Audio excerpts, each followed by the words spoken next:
Hi అండి, welcome to నమ్మి talks. మరి మనం ఈ టెన్షన్ వద్దు మామ సిరీస్లో ఎక్కువ మంది స్టూడెంట్స్ బాగా భయపడుతూ ఆన్సర్స్ చేయలేనటువంటి ఒక క్వశ్చన్ ఉంటుంది ఫిజిక్స్లో. అదేంటి అంటే కాన్కేవ్ మిర్రర్ ఇచ్చి దాని యొక్క ఇమేజ్ ఫార్మేషన్ రే డయాగ్రామ్స్ డ్రా చేయమనేటప్పుడు లేదా ఎలాంటి ఇమేజ్ ఫామ్ అవుతుంది, ఆ ఇమేజ్ అనేది ఎక్కడ ఫామ్ అవుతుంది అనేటటువంటి పాపం చాలా డౌట్స్తో ఉంటారు. ఆ డౌట్ని క్లారిఫై చేయడం కోసం ఇక్కడ ఈరోజు ఈ క్లాస్ చాలా ఈజీ అండి. సింపుల్గా కొన్ని గుర్తుపెట్టుకుంటే మీకు మొత్తం అన్నీ వచ్చేస్తాయి, ఏం అవసరం లేదు. జస్ట్ ఒక కోడ్ గుర్తుపెట్టుకోండి. If BC BFC, if BC BFC CC అనేటటువంటి ఒక సింపుల్ కోడ్తో మీరు ఈ డయాగ్రామ్స్ అన్నీ డ్రా చేయగలుగుతారు. చూడండి ఒకసారి ఏంటండి అది. ఇఫ్ బీసీ బిఎఫ్సి సిసి, మరొకసారి చదువుతున్నాను చూడండి. If BC BFC CC. ఈ కోడ్తో మనం ఎలా సార్ ఇమేజెస్ అన్ని డ్రా చేయొచ్చు అని అంటే చాలా ఈజీ. ఇందులో ఇఫ్ అనే దాంట్లో ఐ అంటే ఇన్ఫినిటీ, ఎఫ్ అంటే ఫోకస్. ఐ అంటే ఇన్ఫినిటీ, ఎఫ్ అంటే ఫోకస్. సో ఇక్కడ ఐ అంటే ఇక్కడ మనం ఎప్పుడైనా సరే ఆబ్జెక్ట్ పొజిషన్ ఇది, ఇక్కడ మనకి ఇమేజ్ పొజిషన్, తర్వాత టైప్ ఆఫ్ ఇమేజ్, ఎలాంటి ఇమేజ్ అనేది ఫామ్ అవుతుంది అనేటటువంటి తెలుసుకుంటే సరిపోతుంది.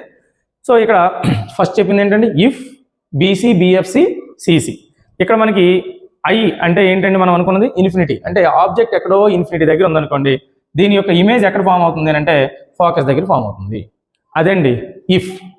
ఇఫ్ బీసీ బిఎఫ్సి, బీసీ అంటే ఇది సెంటర్ ఆఫ్ కర్వేచర్కి ఎక్కడో బ్యాక్ సైడ్ ఉన్నప్పుడు ఆబ్జెక్ట్, అంటే బ్యాక్ సైడ్ ఆఫ్ సి దగ్గర ఉండేటప్పుడు మనకి ఇమేజ్ ఎక్కడ ఫామ్ అవుతుంది అంటే బిఎఫ్సి అని గుర్తుపెట్టుకోమన్నాను. అదే ఇఫ్ బీసీ బిఎఫ్సి అంటే. బిఎఫ్సి అంటే ఏంటండి? Between focus and centre of curvature. So ఇక్కడ మనకి ఇమేజ్ ఫామ్ అవుతుంది. మరి తర్వాత ఏంటి సార్? సిసి. సిసి అంటే ఆబ్జెక్ట్ అనేది సెంటర్ ఆఫ్ కర్వేచర్ దగ్గర ఉండేటప్పుడు ఇమేజ్ కూడా ఎక్కడ ఫామ్ అవుతుందండి? సెంటర్ ఆఫ్ కర్వేచర్ దగ్గరే ఫామ్ అవుతుంది. సో ఈ కోడ్తో మనం అన్నీ డ్రా చేయొచ్చండి. గుర్తుందండి? మరొకసారి చూడండి. If BC BFC CC. మరి మిగతా ఎట్లా సార్ డ్రా చేద్దామంటే చూడండి, ఇక్కడ ఐ ఉంది, ఇక్కడ ఎఫ్ ఉంది కదండి. అన్నిటికంటే క్రిందకి రాయండి. ఇక్కడ ఎఫ్, ఇక్కడ ఐ, అంటే ఇక్కడ ఐఎఫ్ ఉంటే ఇక్కడ ఎఫ్ఐ రాయాలి. అంటే ఆబ్జెక్ట్ ఇమేజ్ దగ్గర ఉంటే, ఆబ్జెక్ట్ అనేది ఇన్ఫినిటీ దగ్గర ఉంటే ఇమేజ్ అనేది ఫోకస్ దగ్గర ఫామ్ అవుతుంది. దీనికి రివర్స్ అండి. ఒకవేళ ఆబ్జెక్ట్ అనేది ఫోకస్ దగ్గర ఉంటే దాని యొక్క ఇమేజ్ ఎక్కడ ఫామ్ అవుతుందండి? ఇన్ఫినిటీ దగ్గర ఫామ్ అవుతుంది అని దాని అర్థం. మళ్ళీ రెండోది కూడా చూడండి, రివర్స్ అండి. రెండోది ఏంటి? బిఎఫ్సి. బిఎఫ్సి ఒకవేళ ఆబ్జెక్ట్ అనేది in between focus and centre of curvature ఉండేటట్లయితే దీని యొక్క ఇమేజ్ ఎక్కడ ఫామ్ అవుతుందండి? బీసీ దగ్గర ఫామ్ అవుతుంది. అంటే ఏంటండి? Beyond C. అంటే దీని అర్థం సెంటర్ ఆఫ్ కర్వేచర్కి వెనుక మనకి ఇమేజ్ ఫామ్ అవుతుంది. ఈ సింపుల్ ట్రిక్తో మీరు అన్ని ఇమేజెస్ రాసేయచ్చండి. మరి ఇమేజ్ ఎలాంటి ఇమేజ్ ఫామ్ అవుతుంది, ఇమేజ్ మ్యాగ్నిఫికేషన్ ఏంటి అనే దాని గురించి మనం తెలుసుకోవాలనుకుంటే సింపుల్గా చూడండి.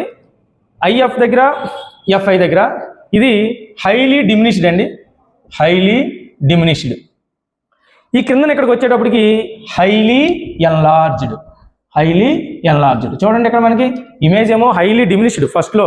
ఇదే కేసులో రివర్స్ అయ్యేటప్పటికి ఏమవుతుందండి? దీనికి ఆపోజిట్, హైలీ డిమినిష్డ్. డిమినిష్డ్ అంటే పొట్టిగా అయిపోవడం, హైలీ ఎన్లార్జ్డ్. ఎన్లార్జ్డ్ అంటే పెద్దగా అయిపోవడం. మరి తర్వాత వచ్చేటప్పటికి ఏంటండి? హైలీ డిమినిష్డ్ తర్వాత ఎలా అవుతుంది? డిమినిష్డ్. ఇది ఎన్లార్జ్డ్ పైన కదండి, ఇక్కడ ఏం రాస్తారండి? ఎన్లార్జ్డ్.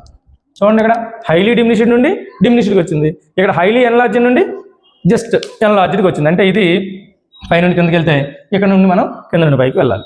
ఇకపోతే ఆబ్జెక్ట్ సి దగ్గర ఉన్నప్పుడు, ఇమేజ్ సి దగ్గర ఉండేటప్పుడు దీని యొక్క సైజులో ఎటువంటి డిఫరెన్స్ ఉండదు కాబట్టి సేమ్. సో మీకు అర్థమైందండి ఇది ఎలా రాయాలి అనేటటువంటిది. సో మీరు మళ్ళీ కావాలంటే మళ్ళీ స్టార్టింగ్ నుండి వీడియో ఒకసారి చూడండి, అప్పుడు మీకు ఇది చాలా ఈజీగా అర్థమవుతుంది. అందుకే ఒకే ఒక కోడ్ని గుర్తుపెట్టుకోండి. ఇఫ్ బీసీ బిఎఫ్సి సిసి అనే కోడ్ని గుర్తుపెట్టుకుంటే మిగతా అంతా వచ్చేస్తుంది. ఇక్కడికి వచ్చేటప్పుడు టైప్ ఆఫ్ ఇమేజ్ ఏంటంటే ఇక్కడ హైలీ డిమినిష్డ్ అయితే ఇక్కడ హైలీ ఎన్లార్జ్డ్, ఇక్కడ డిమినిష్డ్ అయితే ఇక్కడ ఎన్లార్జ్డ్. ఇక్కడికి వచ్చేటప్పటికి సేమ్ సైజ్ అనేది రావడం జరుగుతుందండి. ఇది ఇమేజ్ యొక్క మ్యాగ్నిఫికేషన్. మరి టైప్ ఆఫ్ ఇమేజ్ ఎలా ఉంటుంది అని అంటే ఈ 6 కూడాను ఈ 5 కూడాను సేమ్ ఇమేజ్ ఫామ్ అవుతుందండి. ప్రతి దగ్గర కూడా మనకు ఫామ్ అయ్యే ఇమేజ్ ఎలాంటి ఇమేజ్ మనకి ఫామ్ అవుతుందని అంటే real and inverted, real and inverted. ప్రతి దగ్గర real image, inverted image, real image, inverted image, real image, inverted image, real image, inverted ఇమేజే ఫామ్ అవుతూ వస్తుంది. సో ప్రతి కేసులో కూడా మనకి రియల్ అండ్ ఇన్వర్టెడ్ ఇమేజే ఫామ్ అవుతుంది అనేది మనకి తెలుస్తుందండి. ఓకేనండి. తర్వాత మనకి మొత్తం 6 కేసెస్ ఉంటాయి. 6 కేసెస్లో ఈ 5 కేసెస్ని మనం చాలా ఈజీగా గుర్తుపెట్టుకోవచ్చండి. ఇకపోతే లాస్ట్ అండ్ ఫైనల్గా ఆబ్జెక్ట్ అనేది పోల్కి ఫోకస్కి మధ్యన ఉంటే ఏమవుతుంది, in between pole and focus మధ్యన ఉంటే ఏమవుతుంది అని అంటే అప్పుడు మాత్రం మనకి image behind the mirror form అవుతుంది. అంటే ఎక్కడో వెనకాల మనకి ఇమేజ్ అనేది ఫామ్ అవడం జరుగుతుంది. మరి ఈ ఇమేజ్ యొక్క టైప్ ఏంటి అనేది మీరు తెలుసుకోవాలి. మరి ఇమేజ్ అనేది ఎలా కనిపిస్తుంది అంటే మనకి ఎరెక్ట్ అండ్ వర్చువల్ ఇమేజ్ అనేది ఫామ్ అవుతుంది. సో మనకు వర్చువల్ అండ్ ఎరెక్ట్ ఇమేజ్ ఒకే ఒక కేసులో ఫామ్ అవుతుంది. అది ఎక్కడంటే in between pole and focus మధ్యన మనకి ఆబ్జెక్ట్ ఉన్నప్పుడు దాని యొక్క ఇమేజ్ అనేది బిహైండ్ ది మిర్రర్కి వెనుక అటువైపు మనకి ఇమేజ్ అనేది ఫామ్ అవడం జరుగుతుంది. అది ఎలాంటి ఇమేజ్ అంటే ఎరెక్ట్ అండ్ వర్చువల్ ఇమేజ్ అనేది తెలుస్తుంది మనకి. సో సింపుల్ కోడ్ అండి. అసలు చాలా కన్ఫ్యూజ్ అయిపోతూ ఉంటారు, డయాగ్రామ్స్ డ్రా చేయడానికి చాలా ఇబ్బంది పడుతూ ఉంటారు. ఒక్కొక్కసారి దీన్ని ఇట్లాగే బాక్స్ లాగా ఇస్తాడు క్వశ్చన్ అండ్ ఆన్సర్స్లో, దాన్ని కూడా చదివి ఆన్సర్ చేయడానికి చాలా కష్టపడిపోతూ ఉంటారు. అసలు అలాంటిది ఏమీ అవసరం లేదండి. Simple code, concave mirror code కావాలనుకుంటే ఇఫ్ బీసీ బిఎఫ్సి సిసి అనే కోడ్ని గుర్తుపెట్టుకోండి.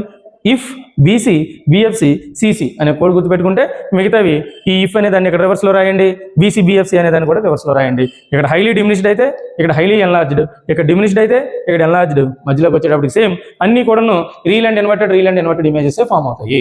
సో కన్ఫ్యూజన్ లేదు కదండి. నెక్స్ట్ వీడియోలో మళ్ళీ మనం కాన్వెక్స్ మిర్రర్లో ఎలాంటి ఇమేజెస్ ఫామ్ అవుతాయి అనేది నేర్చుకుందాం. ఆ నెక్స్ట్ వీడియోస్లో మనం కాన్కేవ్ లెన్స్ అండ్ కాన్వెక్స్ లెన్స్లో ఇమేజెస్ గురించి కూడా మనం నేర్చుకుందాం. ఈ ట్రిక్స్ మీకు యూజ్ అయ్యి బాగా మార్క్స్ వస్తే నాకు చాలా సంతోషం అండి. దయచేసి ఫాలో అవ్వండి, మీ ఫ్రెండ్స్కి కూడా షేర్ చేయండి. ఎందుకంటే మనలో ఉన్న నాలెడ్జ్ని 10 మందికి షేర్ చేస్తే అది మనకు కూడా డెవలప్ అవుతుంది. ఇది మీకు ఉపయోగపడినట్లయితే, నచ్చినట్లయితే please subscribe and share. Thank you.